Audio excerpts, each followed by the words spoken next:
होती है। तो एक वर्ष के बाद इसी पौधे के नीचे बैठ के फल खाएंगे। आज के इस विशेष दिन को स्मरण रखना सिखाओ। सब स्मरण रखना, बस अपने दाऊ का जन्मदिन ही भूल जाना तुम। वैसे आज के दिन की एक और विशेष बात है। आज माँ को बनाने की आवश्यकता भी ना पड़ी, उसके बिना ही वन जाने की अनुमति मिल गई। जय हुई ना बात। अब चलो।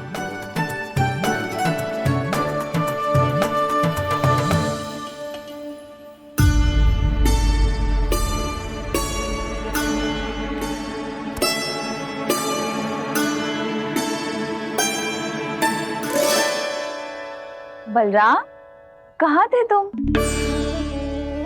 अच्छा, तुम्हें पता है महर्षि गर्ग ने मेरी विनती स्वीकार कर ली है। तुम्हारे जन्मदिन के विशेष अवसर पर तुम्हारे लिए विशेष पूजा करेंगे वो। जो किसी को स्मरण ही ना रहे, वो कैसा विशेष अवसर? क्या हुआ? किसी ने शुभकामनाएं नहीं दी? सखा बोले तो कोई बात नहीं, पर छोटा भाई भूल गया माँ। क्या? ये कैसे संभव है? वही तो मैं भी सोच रहा हूँ माँ। पूरे संसार की हर छोटी से छोटी बात जिसे ध्यान रहती है, वो अपने बड़े भाई का जन्मदिन कैसे भूल सकता है? सुनो सुनो सुनो, ये तो अच्छा करो कि तुम सबने से किसी ने भी दाऊ को पता ना चलने दिया कि उनका जन्मदिन हमें स्मरण है। पर अब हमें उनके लिए कुछ ढूंढना होगा। हाँ, हम सबकी ओर से कोई ना कोई विशेष उपहार। तो फिर गौंस का ध्यान कौन रखेगा? और कौन? तुम। गैया मैया की तो समस्या ना है, पर जब बछड़े मेरे वश में ना आते, इन्हें तो कान्हा ही संभालेगा। अच्छा ठीक है, पर तुम सब जाओ और कुछ अनोखा ढूंढ कर लाओ। गए सब? अब इनकी अनुपस्थिति में शांति से अघासुर का अभिमान भंग करूंगा। इसे क्या लगता है ये मुझे अपने जाल में फंसा लेगा? इसके मित्रों को मृत्यु के जाल में ऐसे फंसाऊंगा मैं कि ये रक्षा की भिक्षा मांगेगा मुझसे।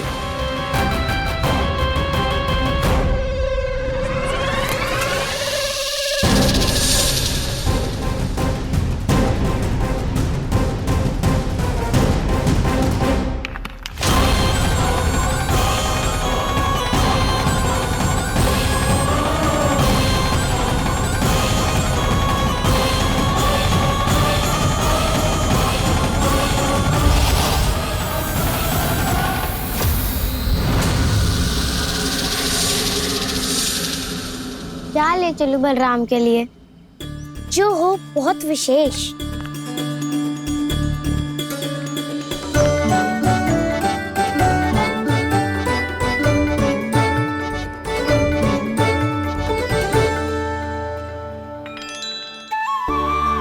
ये फल उसे बहुत प्रिय है।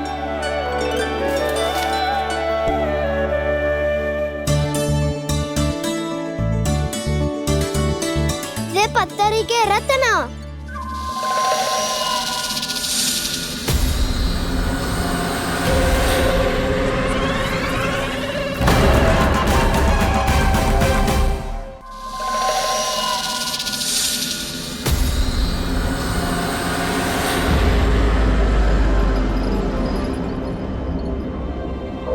सका, अजगर। भयभीत मत हो वसंता, ये तो केवल एक कंदरा है। अजगर हो तो ऐसे मुंह खोल के थोड़ी ना बैठे रहते हो। और नहीं तो क्या, पर एक बात तो है, आज तक ऐसा कछु ना देखो। अद्भुत। चलो भीतर चल के देखते हैं, क्या पता बलराम के लिए कुछ अनोखा, कुछ अद्भुत मिल जाए। जो गंदरा बाहर से इतनी सुंदर लग रही है, उसके भीतर कछु न कछु सुंदर मिलेगा ही। तो सच्चे में अजगर हुआ तो कान्हा है ना, बच्चा के बाहर निकाल लेंगे, जैसे स्वयं बकासुर के देह से बाहर आया था।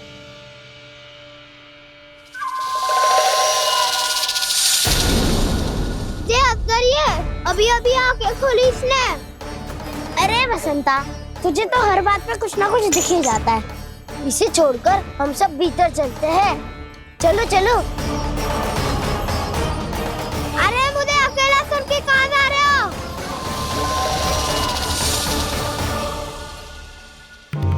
बहुत देर हो गई मुझे अकेला देखकर भी। आगासुर ने अभी तक आक्रमण नहीं किया।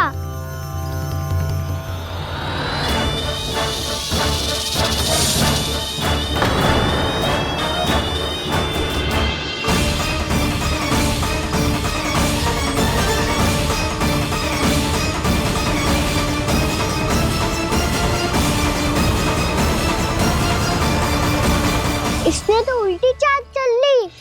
मुझे आघात करने के स्थान पर मेरे सखा को ही अपना आहार बना लिया। उसके सखाओं को आहार बना लिया है मैंने।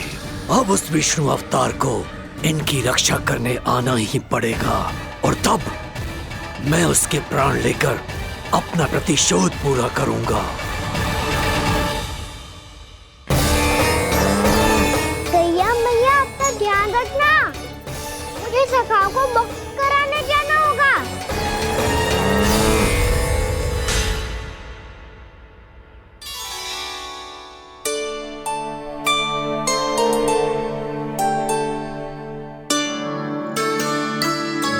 बड़ी अच्छी सुगंध आ रही है। किसके लिए पका रही हो? कान्हा और उसके सखाओं के लिए। अभी तक जैसे वापस ना आए हैं, अब मैं ही जाऊंगी, जाके दे आऊंगी। उन्हें भूख लगी आई होगी ना। यशोदा, मैंने तुमसे इतनी बड़ी बात छुपाई, उसके लिए मुझसे क्रोधित हो ना? ना, आपके स्थान पे मैं होती तो मैं भी ऐसा ही करती। और भगवान की इच्छा से बड़ा तो और कछु ना होता है। पर अब मुझे जाना होगा। जिस सारे बालकों ने रात से केवल फल खाया हुआ है।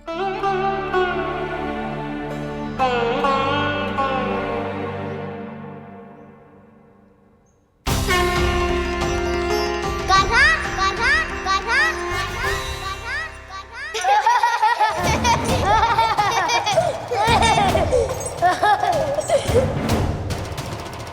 ध्वनि गूंज रही है। ये कंदरा ही है। चलो और भीतर चल के देखते हैं।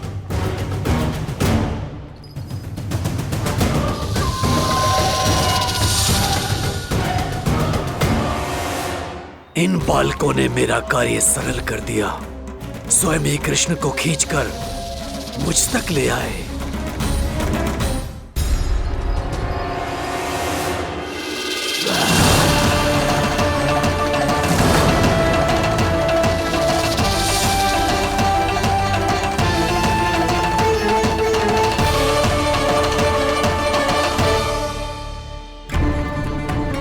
कहाँ गए ये सब? दिखाई नहीं दे रहे। ये यहाँ खड़ा क्यों है? भीतर आ बालक, ताकि तुझे और तेरे सखाओं को एक साथ बचा लूं मैं। लगता है अब मुझे ही कुछ करना होगा।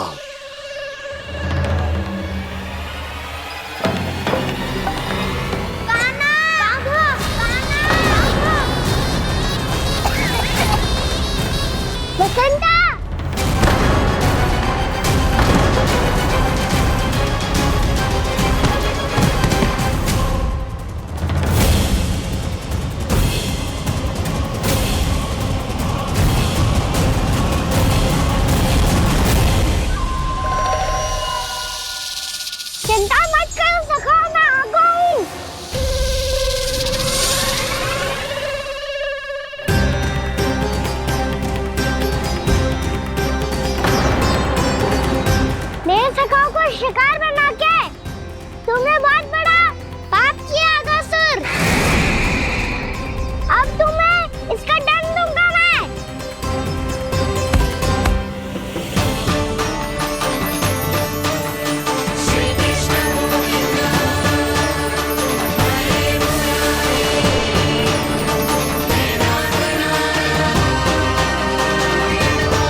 क्या हो रहा है मुझे?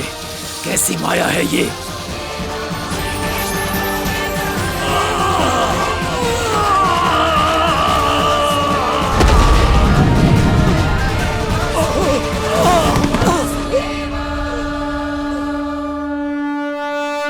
नारायण नारायण।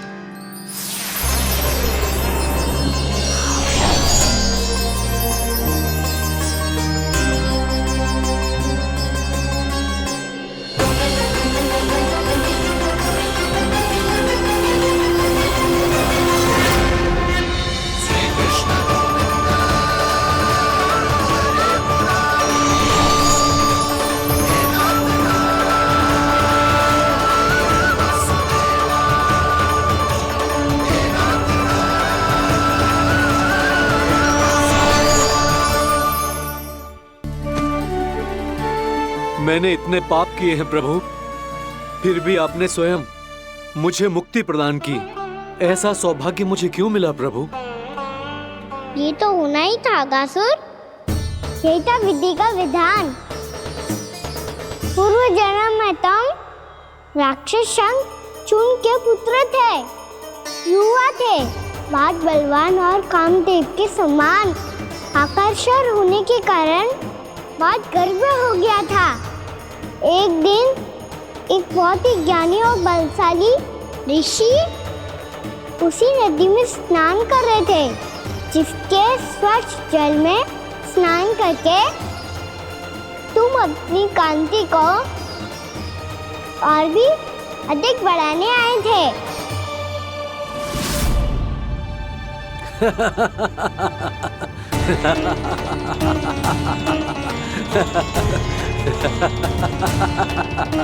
ये क्या देख लिया मैंने? भला कोई इतना वक्र भी हो सकता है? ए कुरुवृद्ध, इसी क्षण मेरी दृष्टि से दूर हो जा। किसी भयानक श्राप की भांति कहीं तेरी इस देह की छाया मेरे सुंदर स्वरूप पर न पड़ जाए। भाग जा यहाँ से।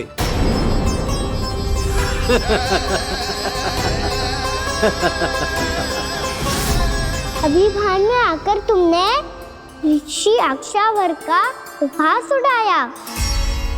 उन्हें तुम्हारे व्यवहार पर बहुत क्रोध आया और इसीलिए तुम्हें विनय का पाठ पढ़ाने के लिए उन्होंने तुम्हें श्राप दे दिया। तुझे अपने अभिमान का पश्चाताप न हुआ तो इस ऋषि का तपोबल व्यर्थ है। मैं तुम्हें श्राप देता हूं ऐ मूर्ख। तू इसी क्षण ब्रह्मांड का सबसे कुरूप सर्प बन जाएगा, कुरूप सर्प बन जाएगा।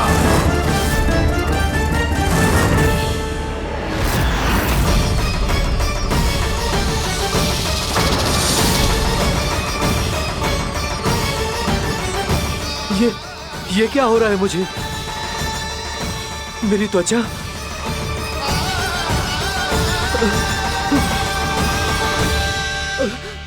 क्षमा ऋषिवर, क्षमा कर दीजिए मुझे।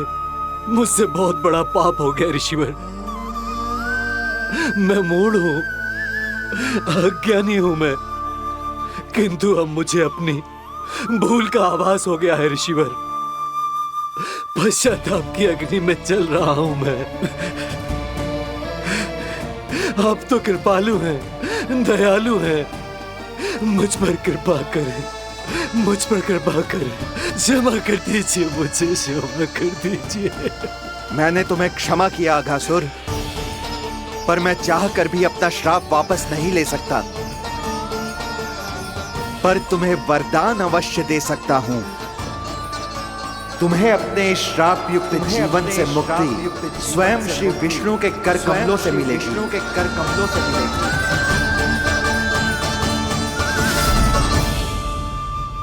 आज मैंने उनके महर्षि के इसी वरदान को पूरा किया है। अब तुम भव साग के चक्र से मुक्त हो जाओगे।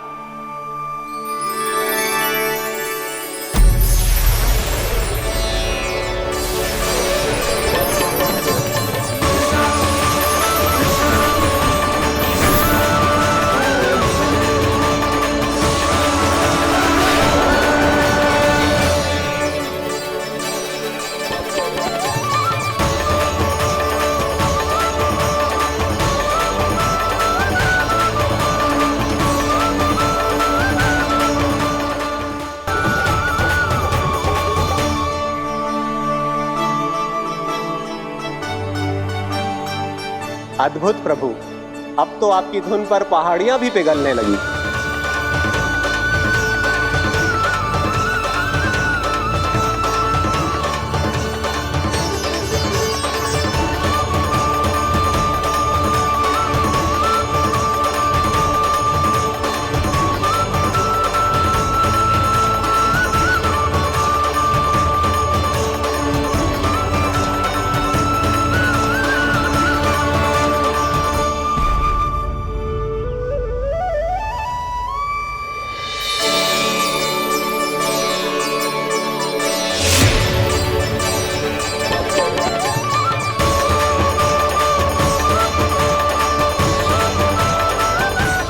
देखते ही देखते पूरी पहाड़ी बावविहल होकर पिघलने लगी है। प्रभु मुरली बजाने में खो गए हैं और उनके साथ ही खो गए हैं सभी सुनने मनुष्यों, पशु पक्षियों और देवताओं के ही नहीं, जड़ चेतन किसी के लिए को रोक पाना संभव नहीं होगा। कहीं प्रभु की इस मनमोहक मुरली की धुन पर सारा ब्रह्मांड ही ना पिघल जाए। कान्हा,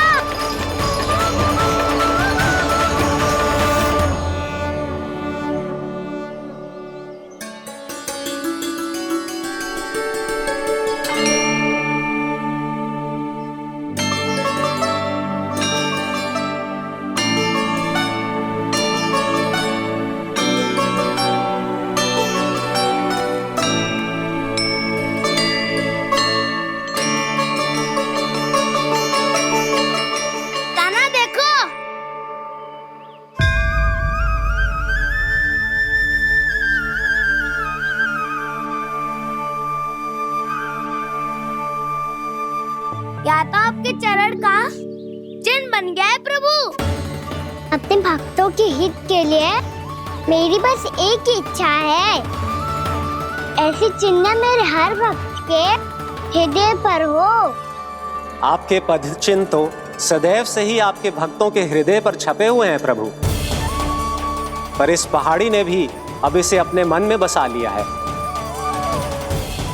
तो युगों युगों तक इस पहाड़ी को चरण पहाड़ी के नाम से जाना जाए। तो युगों युगों तक इस पहाड़ी को चरण पहाड़ी के नाम से जाना जाए। तो युगों युगों तक इस पहाड़ी को चरण पहाड़ी के नाम से जाना जाए।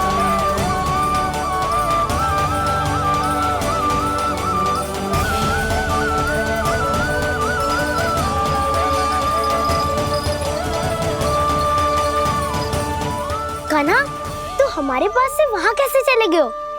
हमें तो पता भी ना चलो। मैं कहीं ना गया था उज्जवल, और ना ही कहीं जाऊंगा। सदैव यही रहूंगा मैं, तुम सबके पास, तुम सबके मन में। भले ही कोई असुर मुझे तुम सबसे दूर ले जाने का कितना भी प्रयास क्यों ना कर ले।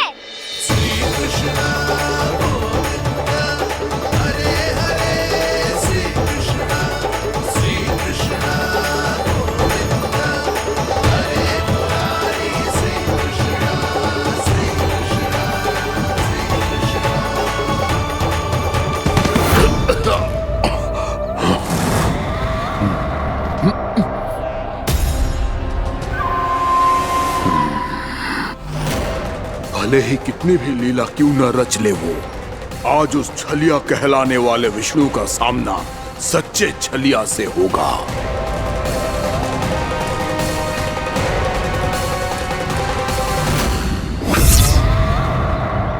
कान्हा, तू कहाँ भटक गए हो? तो नहीं सखा, मैं तो भटके हुए को मार्ग दिखा रहा था।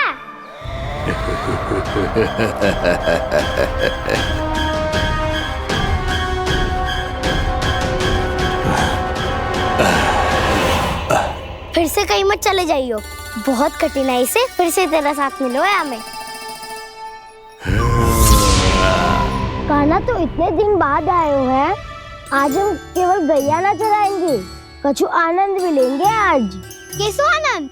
मैंने मारा और गैया चरा के घर दूल्हे से पहले ही सीधे सीधे सब घर चलो। वैसे भी वन में बहुत भय लगता है मुझे। क्योंकि किस बात का भय? इतनी शीघ्र बोल गए। अभी कुछ दिन पहले ही तो उस ससुर और देवता में कितने भीषण युद्ध हुआ था। हाँ, हम शीघ्र घर जाएंगे। अरे वसंता, वो युद्ध ना था, सब बड़े बड़े देवता हमारे सखा कान्हा को बचाने आए थे। तू ही सोच, जिसकी रक्षा सारे भगवान मिलके एक साथ करते हैं, वो कान्हा हमारे साथ है तो फिर हमें कैसा भय? वो कान्हा हमारे साथ है तो फिर हमें कैसा भय? तुम सब भी कौन सी बात लेकर बैठ गए हो? ये बताओ कि आज हम क्या खेलेंगे?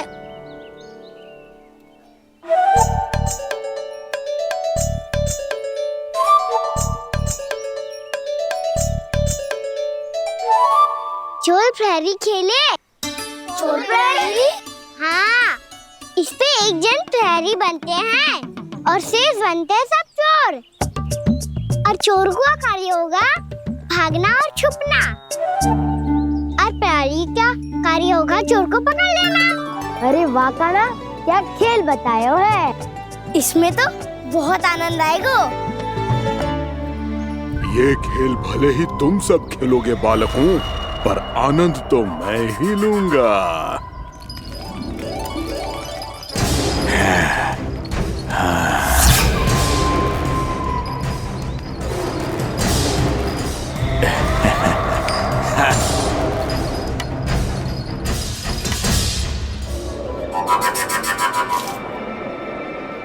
ये सिक्का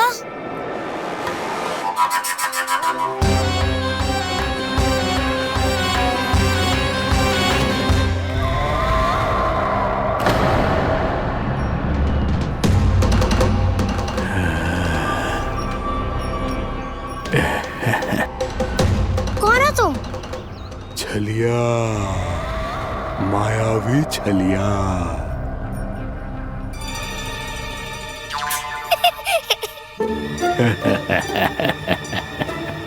छलिया तो बहुत भयानक होता है, तुम्हारे जैसा थोड़ी दिखता है। हाँ। मुझे मूर्ख समझते हो तुम? 100 छलियाएं देखे हैं मैंने। हाँ। पर मैं उनसे ना घबराता हूँ, उनको मुझसे भय लगता है। हाँ? सच? और नहीं तो क्या, मैं हूँ इतना अनोखा, इतना वीर। तुम्हें विश्वास ना हो रहा है तो चलो मेरे सखाओं से पूछ लो।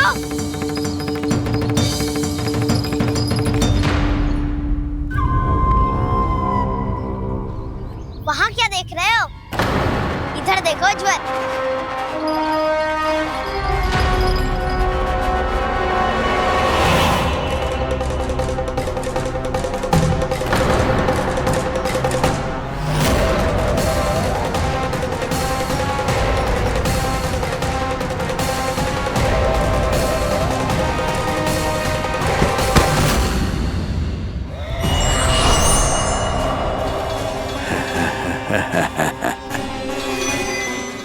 सौ छलिए देखे हैं इसने।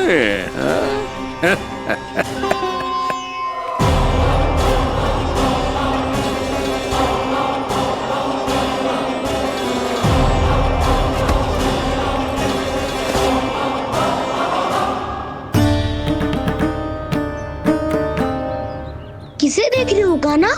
उज्ज्वल को। कहाँ चले गया वो?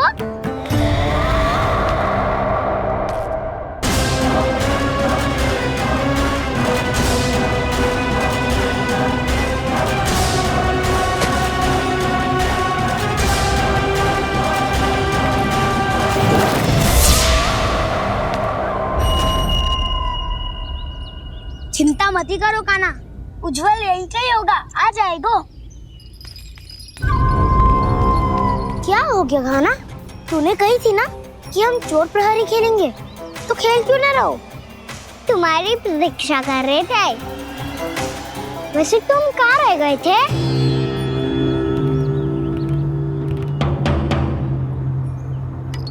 वो ये देखो ना, मुझे क्या मिला? सिक्का।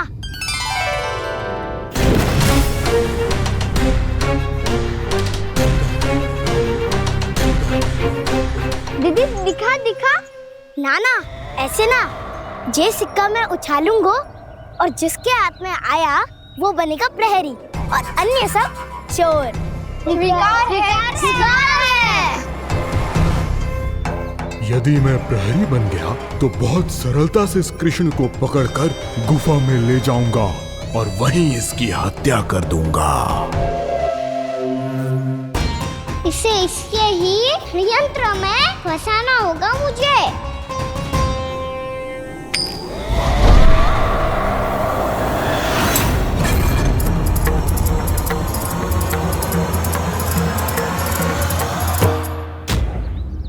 मैं प्रहरी, तुम सब चोर। कोई बात नहीं कृष्ण, अब इस उज्जवल की तरह पहले तुम्हारे सारे सखाओं को फंसाऊंगा मैं और फिर ले जाऊंगा तुम्हें।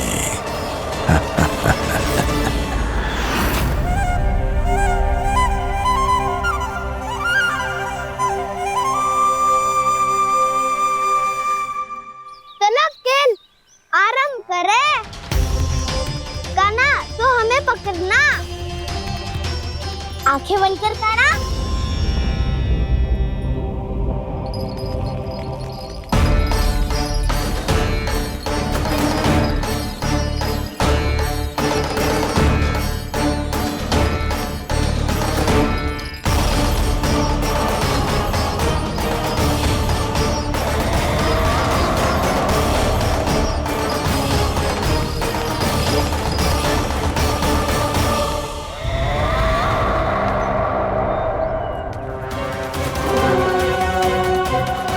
अकेला रह गया ये, अब फंस गया ये। सुबल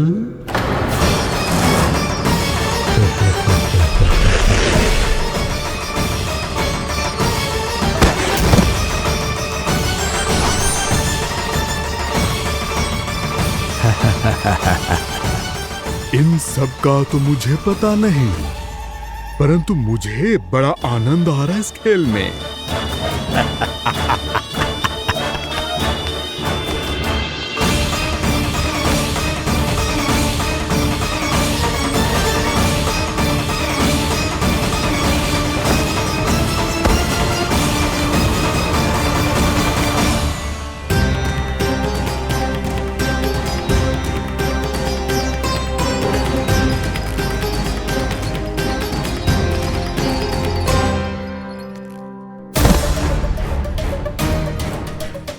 बसंता,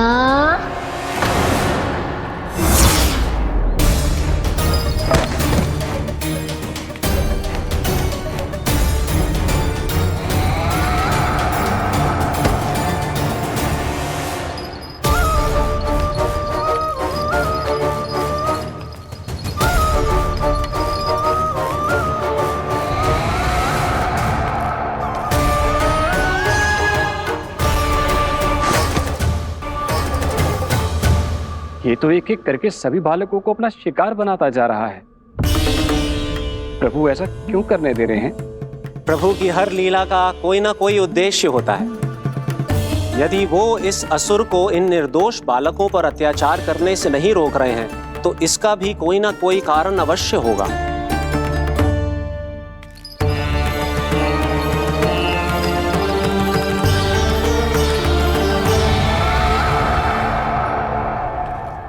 श्रीदामा,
अब केवल 2 ही बालक शेष बचे हैं।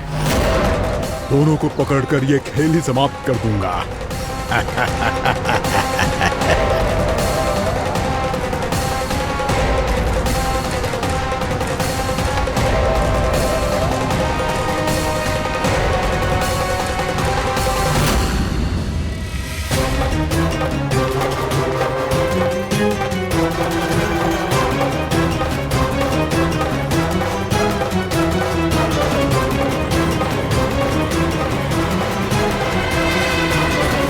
ये तो छलिया है, मायावी छलिया। मेरे सभी सखाओं को शिकार बना लिया इसने। मैं इसे नहीं छोड़ूंगा। कान्हा, कान्हा,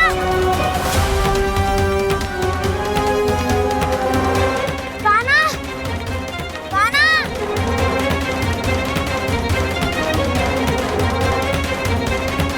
कान्हा, दाऊ,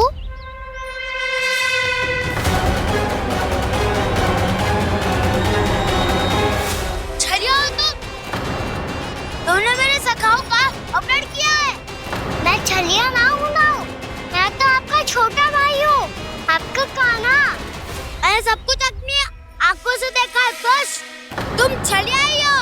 रूप बदल बदल कर मेरे सखाओं का अपहरण कर रहे हो। ये क्या कह रहे हो दाऊ? आप ही मुझे नहीं पहचानोगे तो कौन पहचानेगा?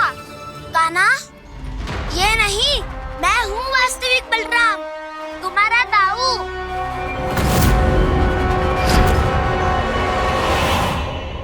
इसके भौंकों में मत आना कान्हा, यही है छलिया।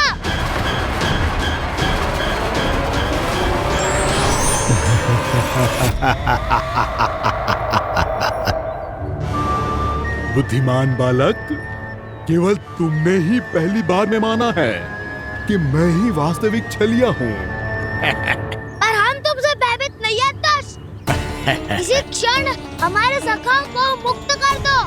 अच्छा, यदि इतना ही क्रोध आ रहा है तो जाओ, छुड़ा लो अपने सखाओं को।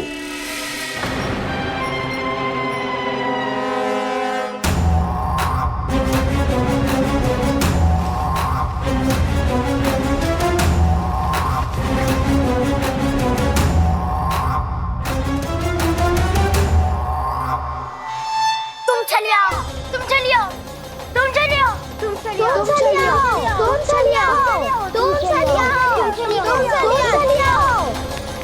कान्हा, हमारी रक्षा कर। कान्हा, रक्षा करो हमारी। बलराम, हमें बचाओ। कान्हा, हमारी रक्षा करो हमारी। या मैं हूँ ऐसा? किसी का बाल भी पाका नहीं कर पाओगे तुम। बालक, पर मैंने तो पहले ही तुम्हारे सखाओं को उस कंदरा में पहुंचा दिया है। बेचारे इस समय घबरा के रो रहे होंगे, सहायता की भिक्षा मांग रहे होंगे। जानते हो तुम उन सबका अपहरण क्यों कर पाए?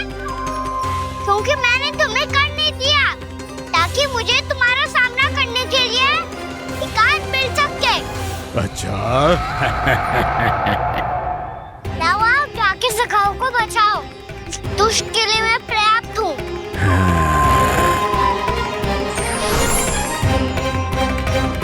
कान्हा, पीछे मुड़ के मत देखना कान्हा।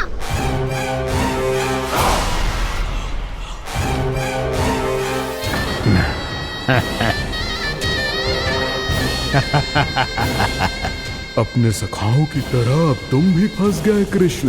अच्छी कलाकारी कर लेते हो रावणासुर। किससे सिखाया ऐसा सांग करना? स्वांग नहीं, माया है ये विद्या मैंने अपने पिताश्री से सीखी है। माया के महान आचार्य मायासुर। तो तुम मायासुर के पुत्र हो, पर जिसके सामने मैं माया जाल बुनने का प्रयास कर रहे हो, ये माया के स्वामी है। जय मायाधर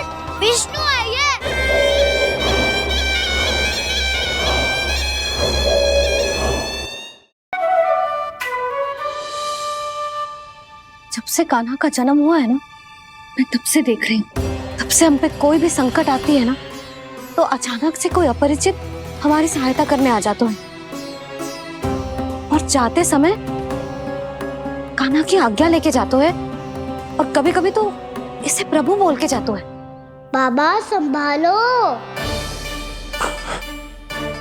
यशोदा, इस जानकी को चढ़ो है और विचित्र विचार तुम्हारे मन में है।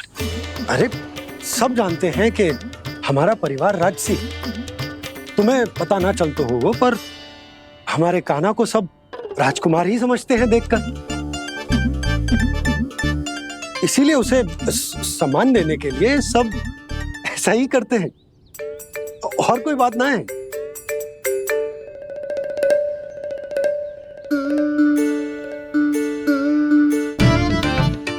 अब जे मेरे लल्ला को ऐसे क्यों घूर रहे हैं? बुरी दृष्टि लगाएंगे क्या?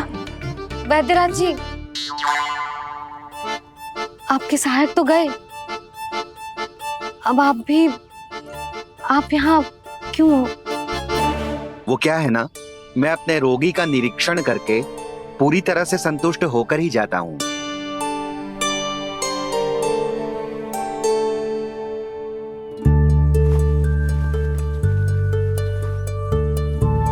हाँ, संकेत तो अच्छे हैं, कल सुबह तक बिल्कुल ठीक हो जाएगी। धन्यवाद वैद्य जी।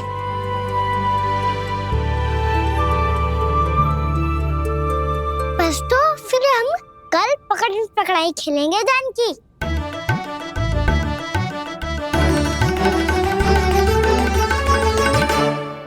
भानु, बंसी, जाकर उस क्षेत्र के चारों ओर बाड़ बनवा दो, और वहां सूचना पट्ट भी लगा देना, ताकि जानकी के साथ जो हुआ है वो किसी और के साथ ना हो। शीघ्र जाओ। जी ठीक है।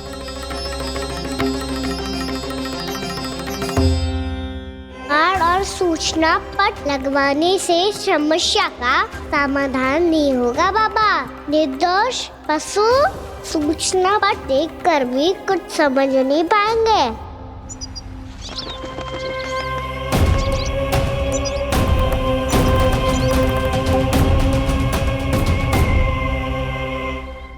तो तुम्हारे कहने का अर्थ यह है कि व्योमासुर मारा जा चुका है, और वो बालक अब भी जीवित है। हाँ महाराज, मैंने गोप बालकों को कहते सुना था कि कृष्ण ने छलिया को मोक्ष दे दिया है, पर वृंदावन सुरक्षित नहीं है महाराज। वो एक बहुत बड़ी समस्या से जूझ रहे हैं। कैसी समस्या? गांव के निकट क्षेत्र में किसी विषैले सर्प का निवास है। उसके विष का प्रभाव इतना भयानक है महाराज, जैसे विष ना हो, स्वयं हलाहल हो। मेरी कोई भी औषधि रोगी का उपचार नहीं कर पा रही थी। निकट के क्षेत्र में कहाँ है वो सर्प?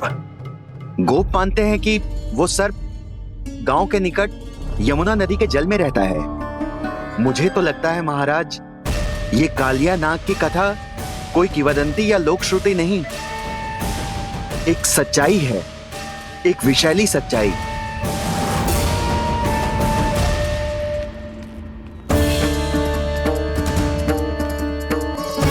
कालिया का सामना करने का समय आ गया है, पर उससे पहले मुझे बुलाना होगा उन्हें।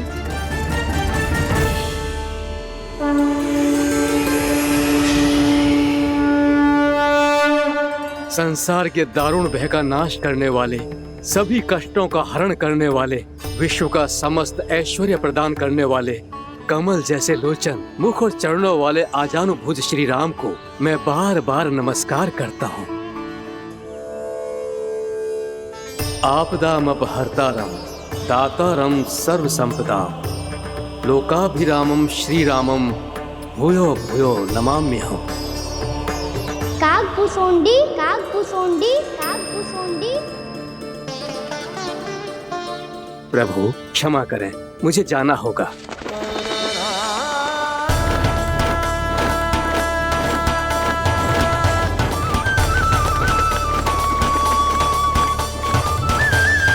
प्रणाम प्रभु। अनेक बार मैं आपके दर्शनों के लिए आया प्रभु। कभी नंद भवन के झरोखों से आपके दर्शन करके चला जाता था, तो कभी दूर किसी वृक्ष की आड़ से आपको निहार लिया करता था। आज आपने स्वयं मुझे बुलाकर धन्य कर दिया प्रभु।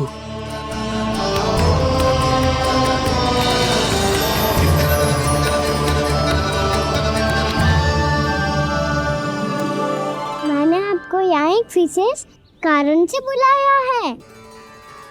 आपके श्राप से इस कालिया नाग को मुक्त करने का समय आ गया है। ये तो बहुत ही उत्तम समाचार है प्रभु। इतने वर्ष बीत गए, मुझे आज भी स्मरण है वो दिन जब मैंने उन्हें श्राप दिया था। अपने क्रोध पर नियंत्रण खोकर बहुत बड़ी भूल कर दी थी मैंने प्रभु। बीती हुई घटनाओं पर दुखी होके कोई लाभ नहीं है। हमें भविष्य की ओर देखना होगा।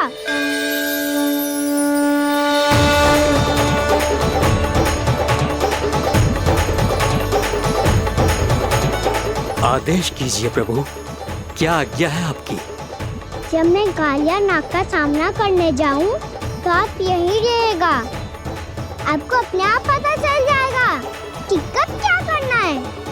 और हाँ, लौटते जाते समय नारद मुनि से कहिएगा, वो आकर मुझसे भेंट करे। अवश्य प्रभु, प्रणाम। क्या इसने सच्ची में देवर्षि नारद को बुलाया है? नारायण नारायण, आपको संदेश भेजने की आवश्यकता नहीं थी। आप स्मरण करते और मैं चला आता। तुम्हारा कल्याण हो नारद।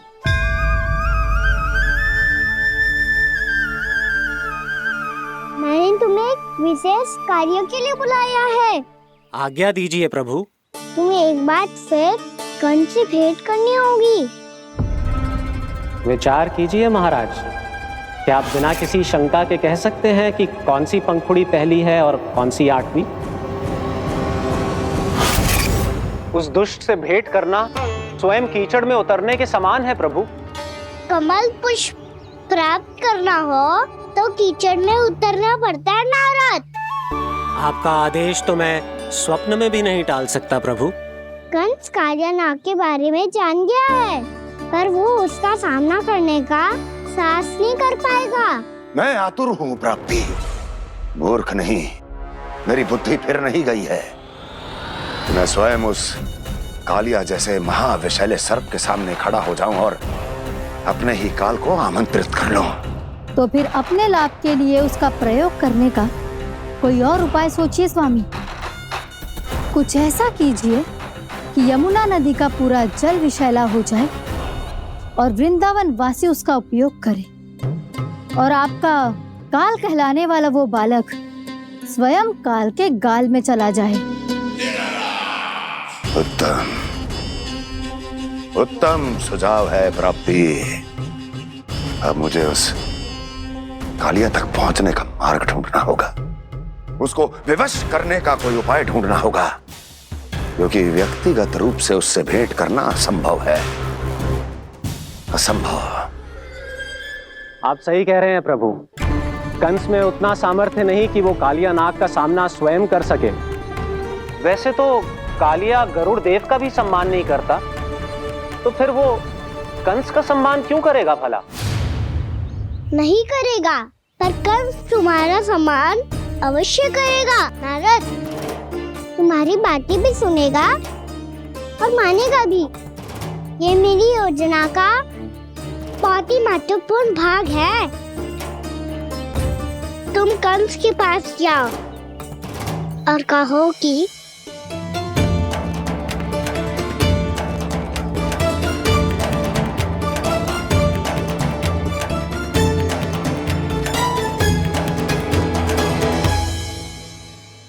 संतान अपने माता पिता को तीर्थ का सौभाग्य दिलाती, पर मेरा लल्ला कितना महान कि उसने हमारे घर को ही तीर्थ बना दिया। ऐसा तीर्थ जहां मेरी आंखों के सामने भक्त और भगवान का मिलन हो रहा है। जो आज्ञा प्रभु।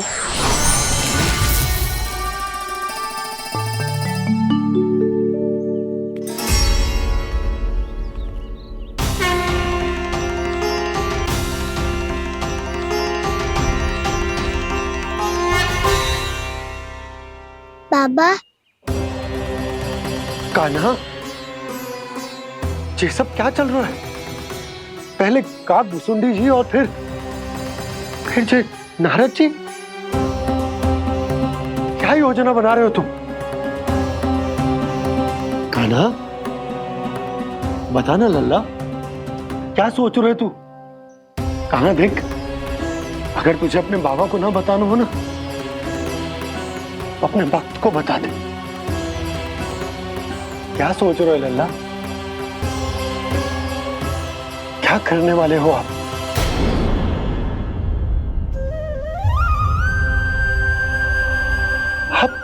आप इतने दुखी क्यों हो? कान्हा, कान्हा, क्या होगा? क्योंकि मुझे आभास हो गया है बाबा, समय आने वाला है। कौन सा समय आने वाला है लल्ला? इसीलिए सब कुछ बदलने वाला है। भैया को मेरा सत्य पता चल जाएगा बाबा।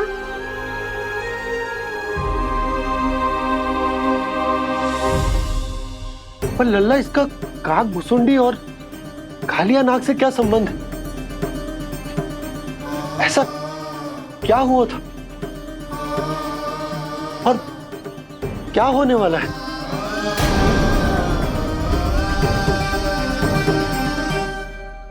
जो होने वाला है बाबा, उसका संबंध उससे है जो सैकड़ों वर्ष पहले हुआ था। महर्षि भृगु के एक वंशज थे वेद शिरोमणि, जो विंध्याचल की पहाड़ियों में साधना कर रहे थे। तभी वहाँ अश्वशिरा नाम के एक दूसरे मुनि आमंत्रण के बिना ही आ गए। कितना सुंदर और शांतिपूर्ण आश्रम है। यहाँ प्रभु की साधना करने में बहुत आनंद आएगा। शीघ्र ही अश्वशिरा मुनि उपस्थिति के कारण होने वाले व्यवधान से बाध्य होकर वेद शिरोमणि ने अपनी आंखें खोली। कौन हो तुम और यहाँ क्या कर रहे हो? आपके आश्रम में बहुत शांति है मुनिवर। साधना करने के लिए बहुत ही उत्तम स्थान है ये। मैं चाहता हूँ कि मैं भी यहाँ। आप यहाँ साधना करना चाहते हैं, लेकिन इतना भी नहीं जानते कि किसी के आश्रम में प्रवेश करने से पहले उसकी आज्ञा लेनी चाहिए।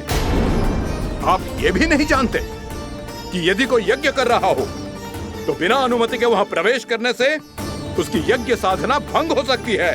आप क्या साधना करेंगे मुनि? आप तो साधना के योग्य ही नहीं हैं। इतना अपमान! एक मुनि के मुख से इतने कड़वे शब्द शोभा नहीं देते। मैं तुम्हें श्राप देता हूँ, जितनी विषैली तुम्हारी जिह्वा है उतने ही विषैले सर्प बन जाओ तुम। और ऐसा सर्प जो सांस भी ले तो निकट का वातावरण दूषित हो जाए।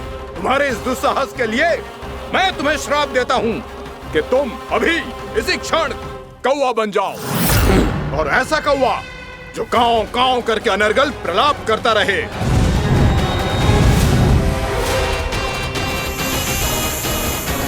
ये मैंने क्या किया? ये मैंने क्या किया? क्रोध के कारण दोनों ने एक दूसरे को श्राप दे दिया। पर दोनों ही मेरे भक्त थे, और भगवान होकर मैं अपने भक्तों को इतनी कठिनाई में कैसे देख सकता था।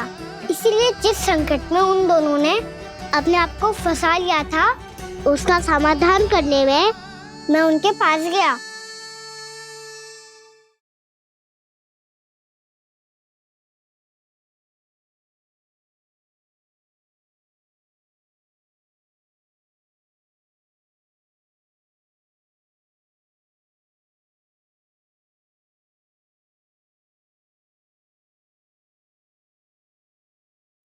तंग करे मैया को खिजाए, खेले रूठे मनाए।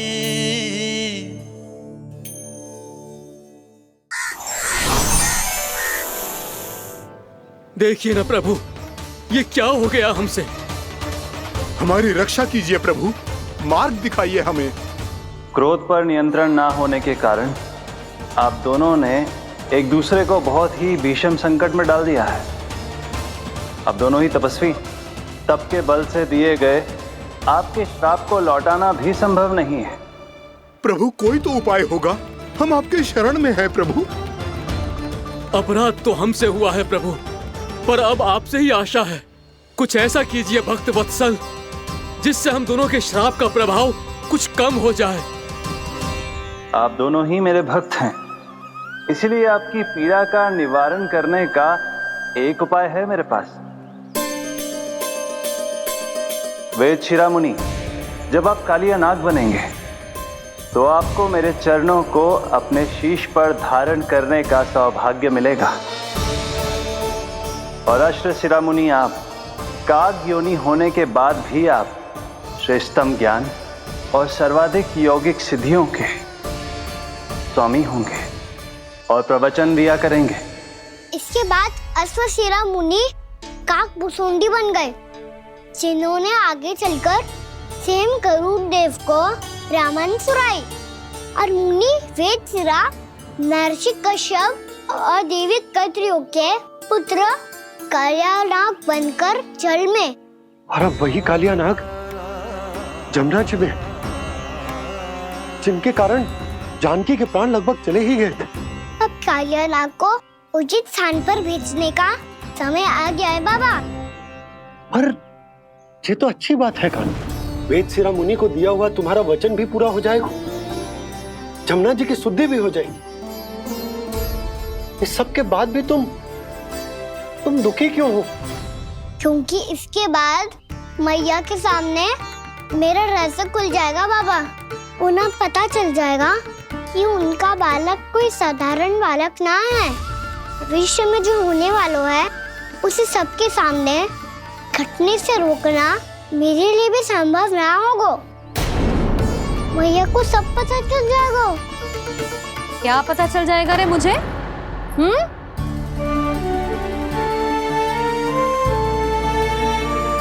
यही कि सबसे अधिक प्रेम मैं आपसे ही करता हूँ।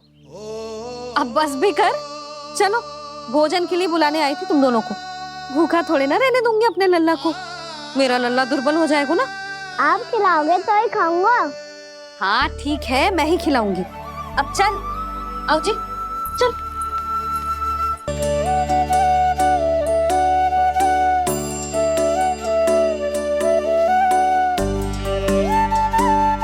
मैया खेलो ना मेरे साथ। मैया सुनो ना, मेरी बात ना मानोगी? अभी बहुत कार्य पड़े लल्ला, देख जानकी को औषधि भी देने जानो है ना। औषधि मैं दे दूंगा, फिर तो खेलोगी ना आप मेरे साथ। पिछले कुछ दिनों से अपनी मैया का अधिक से अधिक प्रेम पाने का प्रयास करो है कान्हा। इसका तो एक ही अर्थ हो सकता है कि कछु बहुत बड़ो होने वाला है। कान्हा रुक जा लल्ला। कान्हा क्यों तंग कर रहा है? मैया को पहन लेना।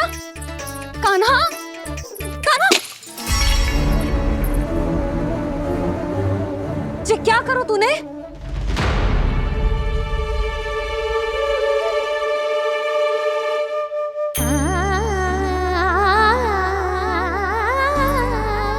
अच्छा ठीक है, अब मुंह लटकाने की आवश्यकता ना है।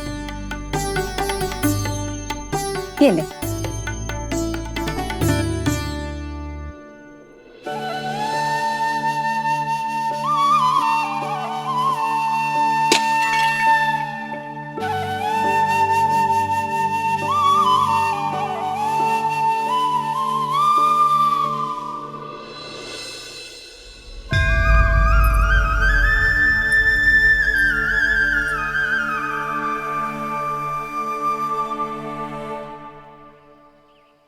तंग करे मैया को खिजाए, खेले रूठे मनाए,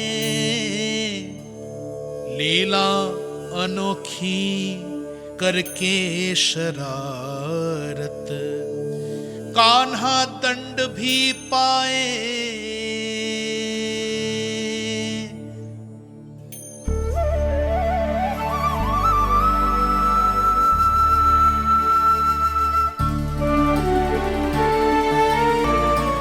रूठना मनाना खेलना खिलाना, पहले शरारत करके क्रोध दिलाना और फिर क्षमा मांग लेना, ये सब जानबूझकर कर रहे है कान्हा। जैसे जीवन भर के लिए अपनी मैया की ममता को अपने हृदय में समेट कर रखना चाहते हो। कैसे कैसे करूं उस कालिया से मित्रता, कैसे करूं उसका उपयोग?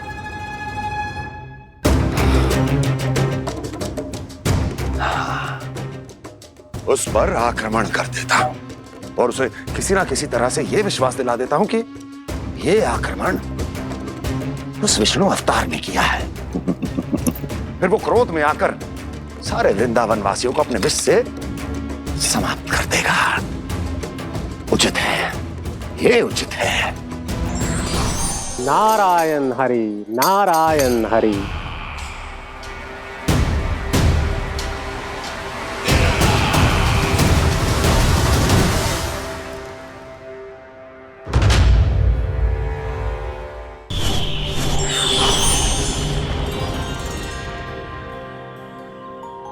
श्री नारायण के वाहन पक्षीराज गरुड़, मैं संपूर्ण सर्प जाति की ओर से आपसे एक निवेदन करने आया हूँ। कहिए, क्या कहना चाहते हैं आप? हे पक्षीराज, यदि आप हम पर ऐसे ही आक्रमण करते रहे तो शीघ्र ही हमारी प्रजाति समाप्त हो जाएगी। इसीलिए हमारी आपसे विनती है, यदि आप उचित समझें तो सर्पों के किसी एक घर से हम आपको एक सर्प प्रतिदिन अर्पित करेंगे। आप उसको आहार बनाइए और अन्य सर्पों को जीवित रहने का अधिकार दीजिए। मुझे स्वीकार है। तब से प्रतिदिन किसी एक घर से एक सर्प गरुड़ के भोजन के लिए भेजा जाने लगा। समय के साथ मेरे घर की भी बारी आई, परंतु मैंने एक बहुत बड़ी भूल कर दी। समय आ गया है स्वामी, आज गरुड़ के आहार के लिए इसे चुना गया है। कौन है यह गरुड़ और क्यों दूं मैं इसे कोई भेंट? स्वामी, सभी सर्प राज्यों और गरुड़ के बीच में यही समझौता हुआ है, हमें इसका सम्मान करना ही होगा। मैंने कोई समझौता नहीं किया, मैंने कोई वचन नहीं दिया और ना ही मैं किसी गरुड़ से भयभीत होता हूँ। यदि इस राज्य में किसी को सर्पों को अपना आहार बनाने का अधिकार है तो वो केवल मुझे है। अब से गरुड़ को दी जाने वाली हर भेंट मुझे दी जाएगी, महाविषधारी महान नागराज कालिया को। यह और कुछ नहीं, मेरा अभिमान था प्रभु, और यह मेरे इस जन्म की सबसे बड़ी भूल थी, क्योंकि फिर जब गरुड़ को इस बारे में पता चला तो। कालिया, अभिमान में आकर तूने अपने काल को ललकारा है। जिस कालिया के नाम में ही काल छिपा है, तू उसे ललकारने का दुस्साहस कर रहा है गरुड़। स्वयं को भगवान विष्णु का वाहन कहता है तो वाहन का ही कर्म कर। स्मरण रख, इस धरती के सर्वश्रेष्ठ योद्धाओं के लिए भी मैं मृत्यु का दूत हूँ। विनाश काले विपरीत बुद्धि, तुझ जैसे मूर्ख सदा इस युक्ति को सार्थक करते आए हैं। अपने विनाश को आमंत्रण किया है तो अब भोग।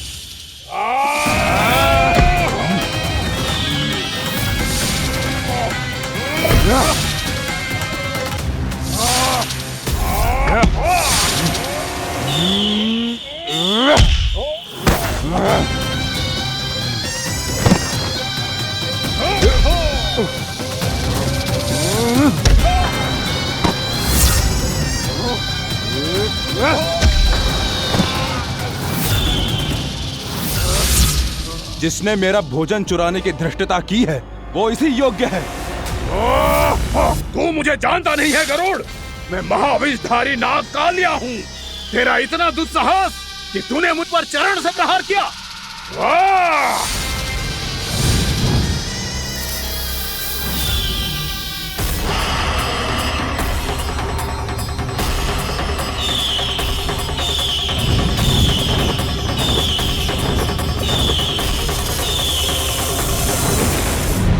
मैं अपने अभिमान में भूल गया था कि गरुड़ मुझसे कहीं अधिक शक्तिशाली है। इसलिए अपने प्राणों की रक्षा करने के लिए मैं एक स्थान से दूसरे स्थान भागने लगा। नदियां, पर्वत, यहां तक कि मैंने सागर भी लांघ डाला, पर मैं जहां भी जाता गरुड़ के रूप में मेरा काल वहीं आ जाता। इसीलिए मृत्यु की आशंका से भयभीत होकर मैं अपने बड़े भाई मां कद्रु के प्रथम पुत्र अनंत शेषनाग से राय लेने चला गया। भैया, मैं यहां आपसे आपकी सहायता लेने आया हूं। मेरी एक छोटी सी भूल के कारण यह गरुड़ मेरा पीछा कर रहा है। मुझे हर समय हर स्थान पे ढूंढते रहता है। यदि उसने मुझे ढूंढ लिया तो वो निश्चित ही मेरे प्राण ले लेगा। मुझे कोई ऐसा स्थान बताइए जहां मैं अपनी पत्नी और अपने संतानों के साथ शांति से रह सकूं। तुम यमुना नदी के किनारे वृंदावन क्षेत्र में जाके वास करो कालिया। गरुड़ वहां प्रवेश नहीं कर सकता क्योंकि उसे ऋषि सोबरी का श्राप मिला हुआ है।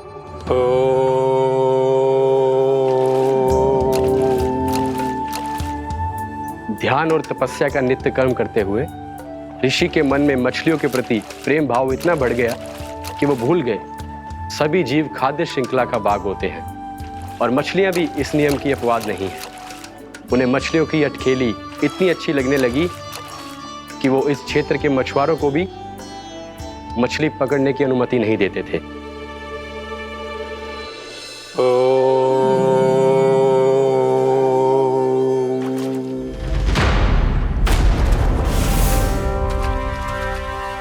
उस दिन वो उस पक्षी को नहीं रोक पाए, पर तब से सावधान रहने लगे। यहां तक कि अपने साधना से भी अधिक ध्यान वो पक्षियों पर केंद्रित करने लगे। ठहरो! इसी क्षण अपनी चोंच में पकड़ी इस मछली को छोड़ दो। तुम्हें इन मछलियों का आहार नहीं करना चाहिए पक्षीराज। ये तो खाद्य श्रृंखला का नियम है ऋषिवर।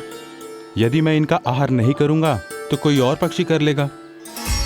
मैं अपने आनंद या प्रतिशोध के लिए इनके प्राण नहीं ले रहा। ये तो बस मेरा भोजन है। पर यह मेरा तपस्या स्थल है। तुम यहाँ शिकार करके मेरी साधना में विघ्न नहीं डाल सकते पक्षीराज। यदि आपकी यही इच्छा है तो मैं आज के बाद यहाँ नहीं आऊंगा।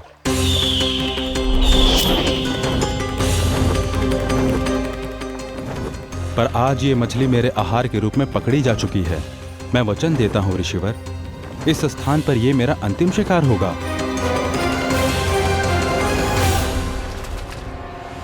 आज के बाद यदि तुमने वृंदावन की निकट उड़ान भी भरी तो तुम सैकड़ों टुकड़ों में फटकर मारे जाओगे पक्षीराज। ये मेरा श्राप है।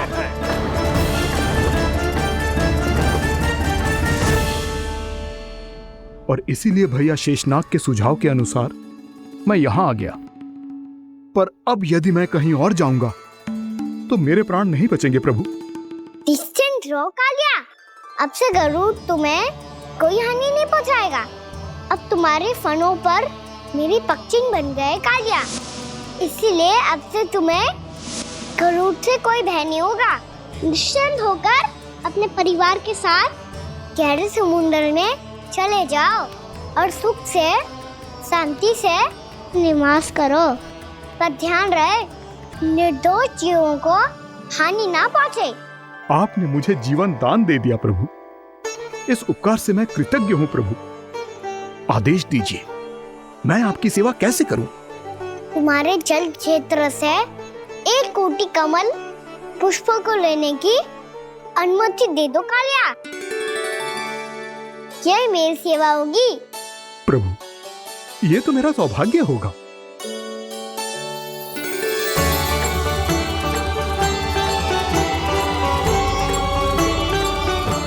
एक कोटि के स्थान पर हम 3 कोटि कमल पुष्प ले आए प्रभु। मैं तुम्हारी सेवा भाव से प्रसन्न हुआ कालिया। रमनाक द्वीप पर चले जाओ ताकि तुम्हारे कारण फिर कभी किसी निर्दोष जीव को हानि ना पहुंचे और न ही तुम्हारा विष मेरे प्रिय यमुना नदी के जल को दूषित कर पाए। मैं तुम्हें आशीर्वाद देता हूँ। आज यहाँ मेरे द्वारा तुम्हें दिए गए इस आदेश का स्मरण जो भी भक्त करेगा और प्रातः काल और संध्या काल में इसका उच्चारण करेगा, उसे फिर कभी किसी संकट से कोई भय नहीं होगा। ये स्थान अब से काला कुंड के नाम से जाना जाएगा।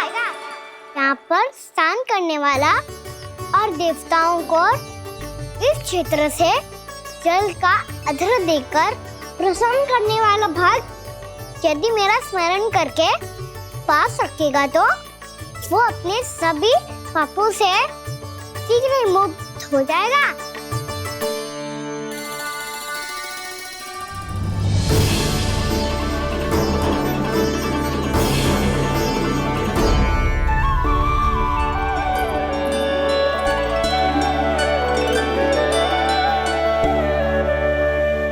कौन है जी भगवान जिसने अभी अभी कालिया जैसे विशाल विस्तर का सामना किया?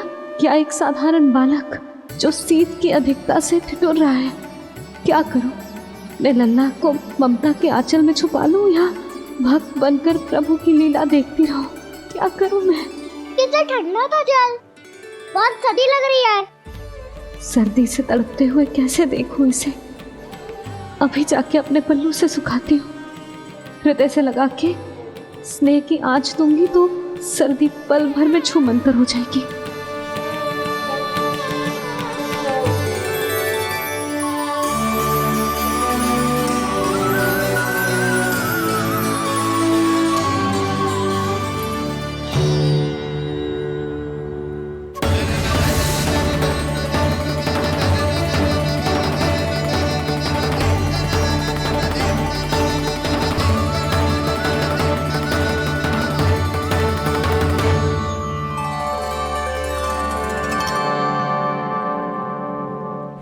मेरी आवश्यकता ना है इसे।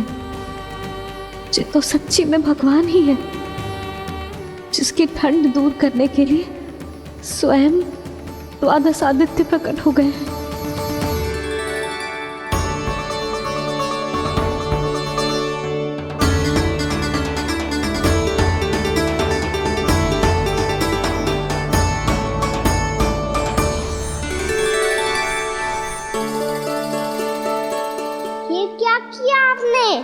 मैया मुझे अपने हृदय से लगाने वाली थी कि आप सब प्रकट हो गए।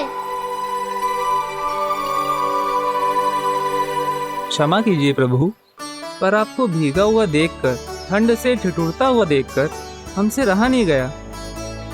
हम अपने वश में नहीं थे प्रभु। भक्ति से भावुक होकर हम प्रकट होने पर विवश हो गए थे। हमारी किरणें जैसे स्वयं ही फूट पड़ी और दौड़ पड़ी आपको सुखाने के लिए। मैं आपका प्रेम, आपकी भक्ति समझता हूं आदित्यगण, और इसीलिए इस समय मैं जहां खड़ा हूं, इस स्थान को द्वादश आदित्य टीला के नाम से जाना जाएगा। द्वादश आदित्य टीला के नाम से जाना जाएगा। हम धन्य हो गए प्रभु। और कहाँ जा रहा है? जो गड़बड़ किया उसे सुधारिए तो सही। प्रभु आज्ञा दीजिए। अपना दाम इतना अधिक बढ़ा दीजिए कि मुझे स्वेद आने लगे, ताकि मैया मुझे स्वेद में लीला देख के और भूल जाए कि मैं ही भगवान हूँ, और मैया मुझे अपनी गोद में उठा के ले जाए।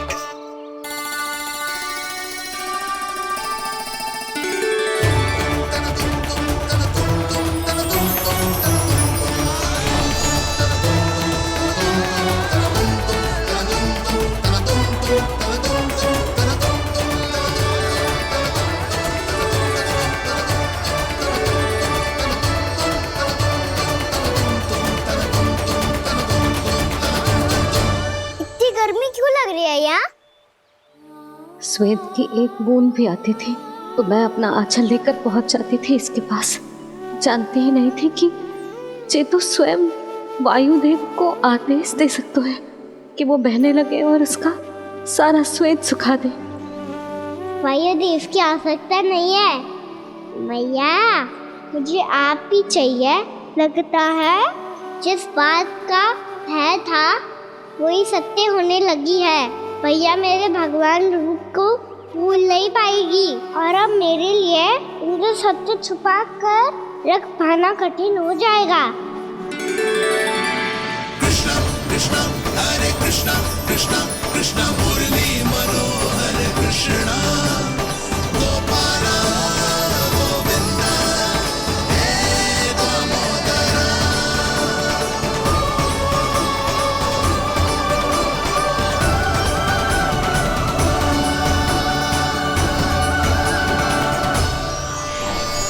प्रभु, आपके श्वेत से बने इस प्रसंगदान सरोवर का प्रणाम स्वीकार कीजिए।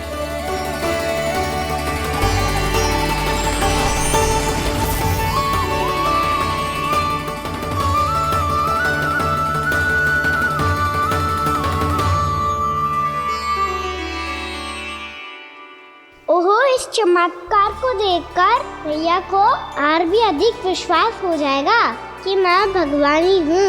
अब कैसे मनाऊं मैया को कि मैं ही इनका लाई हूँ। बाबा है ना, अब तो यही सहायता करेंगे। श्री कृष्णा गोविंदा हरे हरे श्री कृष्णा गोविंदा हरे हरे श्री कृष्णा हरे मुरारी श्री कृष्णा श्री कृष्णा श्री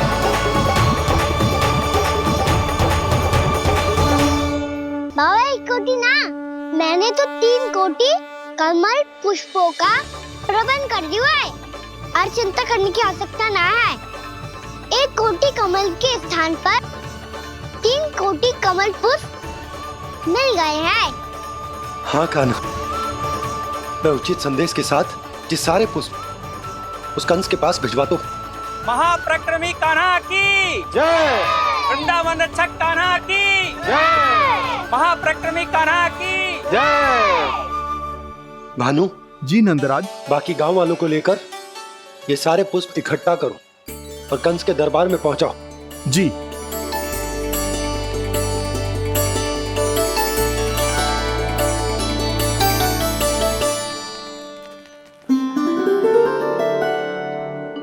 मैया, कौन हो तुम? मुझे पता था मैया, जब आपको सत्य पता चलेगा तो आप मुझे मैया की तरह स्नेह ना कर पाओगी, इसलिए आज तक सत्य छुपाता आया हूँ ताकि आपकी ममता, आपका प्रेम अनुभव करने का अवसर मिलता हुआ है मुझे। और फिर आज को बताया था ना, जो रहस्य तुमने बरसों तक छिपाया था उसका भेद खुलने में तुम्हारा ही योगदान है। मुझे कालिया के शीश पर अपने पद चिन्ह रखकर उसे मुक्त कराना था दाऊ, वचन दिया था मैंने उसे। इसके अतिरिक्त निर्दोष पशु पक्षियों के जीवन को कालिया के विष से ही बचाना था मुझे। इसमें कंस को तो सम्मिलित करना ही था ताकि जब मैं कालिया का सामना कर रहा हूँ तो वो किसी और असुर को समस्या बनाकर वृंदावन ना भेज दे। पर इस सबसे बड़ा एक कारण और था दाऊ, मैं चाहता था कि मैया को सत्य पता चल जाए। पर क्यों कहा ना? क्योंकि मुझे लगने लगा था कि मैया से ये रहस्य छुपाकर इनके साथ धोखा कर रहा हूँ। अपराध बोध से दबा जा रहा था मैं।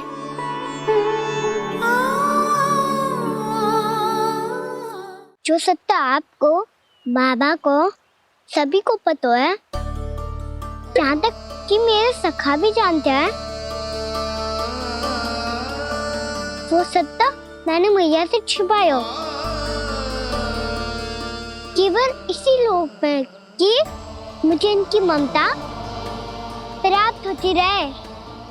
पर ऐसा करके मैं अपने से निस्वार्थ प्रेम करने वाली मैया को धोखा दे रहा था। आप ही बताओ दाऊ, जो इस संसार में मुझसे सबसे अधिक भरोसा करता है उसी के साथ छल कैसे कर सकता हूँ मैं? हाँ, मैं नारायण का अवतार हूँ, पर अपनी मैया का छोटा सा लल्ला भी तो हूँ।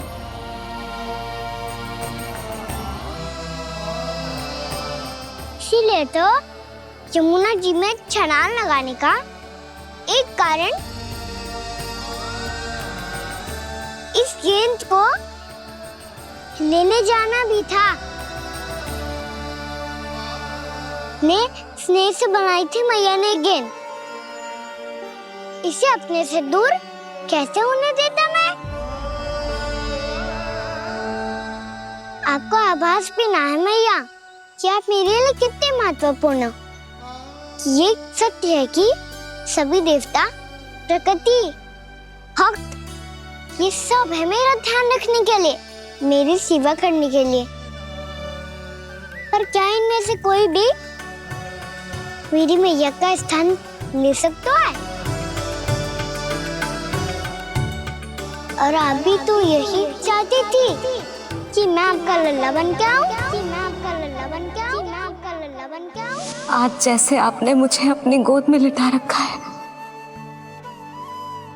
क्या कुछ ऐसा नहीं हो सकता कि शीघ्र ही मुझे आपको अपनी गोद में खिलाने का अवसर मिल जाए? मैया, नारायण का अवतार होना क्या इतनी बड़ी समस्या है कि आप हृदय से भी राह लगा सकते? मैया,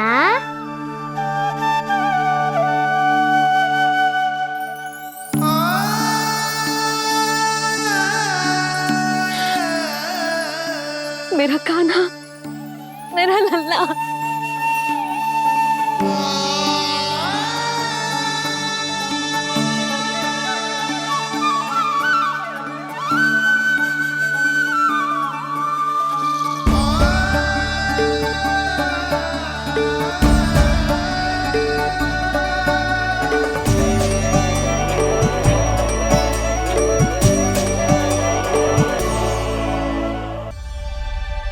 कान्हा, तुमने ही तो कही थी कि मैं तुम्हारा सत्य तुम्हारी मैया को ना बताऊं। फिर तुमने स्वयं ही उन्हें अपने सत्य के बारे में क्यों बताया? दाऊ के मन में यही शंका थी बाबा। उन्हें भी मैंने यही कहा था कि मैया को कभी ना कभी तो मेरा रहस्य पता चलना था। किसी और से जानकारी मिलती तो उन्हें अधिक दुख होता। इसीलिए मुझे लगा अच्छा यही है कि इन्हें मेरा सत्य से मुझसे पता चले। वैसे भी मैया से भेद छुपा के मुझे अच्छा नहीं लगता बाबा। इतने वर्षों में मैं जब जब मैया से कुछ भी छुपाता था तब तक मेरे हृदय को भी पीड़ा होती थी।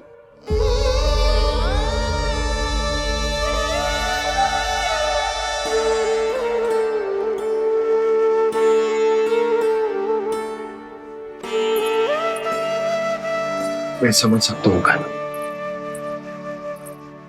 क्या सोच रहे हो? कछु ना। क्या कछु ना? पता भी है ये सारे बालक कल रात से भूखे हैं। दो। कान्हा चल।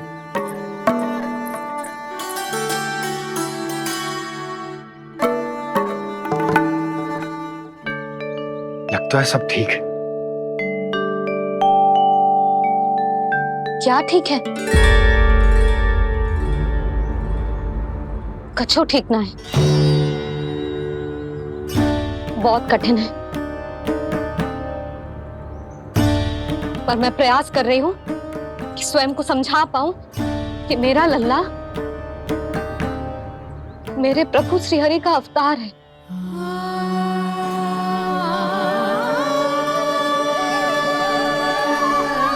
ठहर,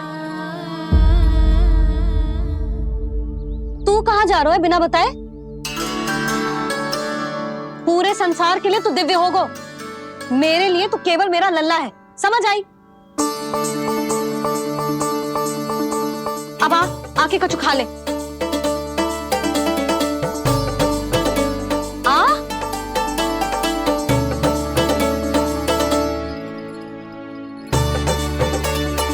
ले खा। पहले आप खाओ मैया। तू खा पहले। मैंने कही ना, तू अब भी मेरा लल्ला ही है।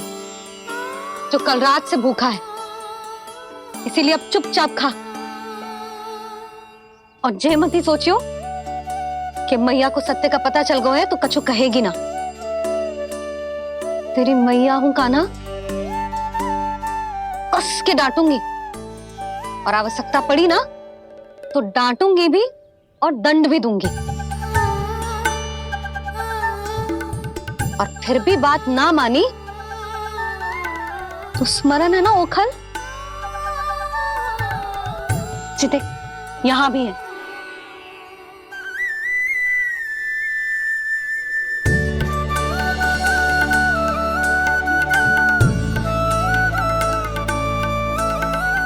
आपकी डांट फटकार और दंड में फूलों से भी अधिक मिठास है भैया। प्रेम है तेरा ऐसा निराला, विवश हो कर आए जग पाला।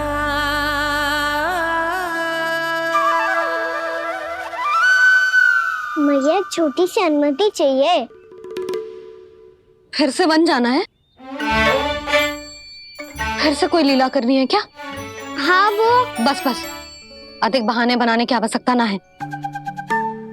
ठीक है चला जा, पर वन के अधिक भीतर ना जाना, समझ आई?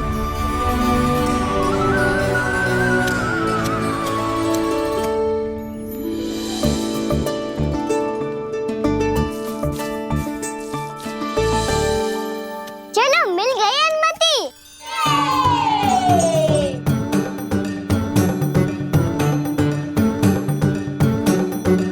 राहु आप ना चलोगे हमारे साथ खेलने? नहीं, तुम जाओ, मुझे पौधा लगाना है। पर क्यों राहु?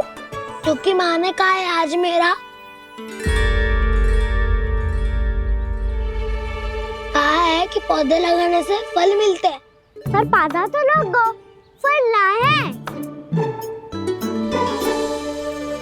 इतने शीघ्र फल नहीं आते कान्हा, कम से कम 1 वर्ष प्रतीक्षा करनी पड़ती।